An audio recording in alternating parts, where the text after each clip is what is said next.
Pendant que certains dirigeants de la sous-région valorisent l'enseignant, reconnaissent son rôle central, chez nous ici au Bénin, l'enseignant est négligé, méprisé, parfois même humilié.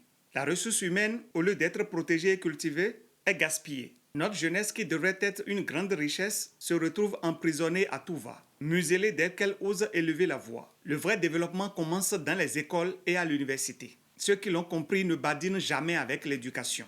Regardons chez nous au Bénin. Quelle place occupe l'éducation? Depuis 10 ans, pas un seul amphithéâtre n'a été construit, pas un seul CEG. Les projets de lycée qu'on nous a vantés sont restés sur papier, juste à l'étape de projet. L'enseignant est humilié, négligé.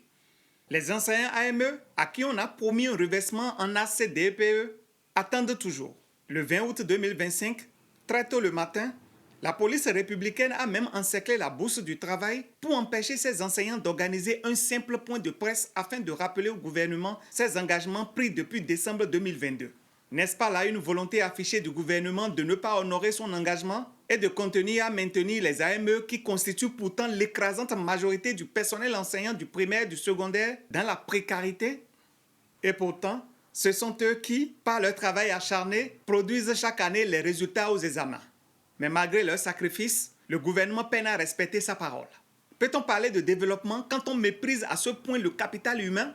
Pendant que le capitaine Ibrahim Traoré encourage sa jeunesse, motive ses enseignants et mise sur l'éducation pour construire son pays, ici chez moi au Bénin, notre jeunesse est envoyée en prison. Des prisons vétustes où les détenus meurent parfois dans l'indifférence générale ou apprennent de nouveaux vices qu'ils exporteront dehors. Prenons un exemple concret.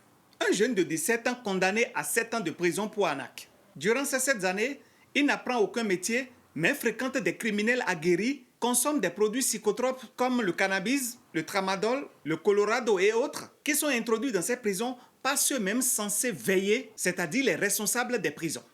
Ce jeune de 17 ans, peut-être qu'il subira des violences ou des viols répétés.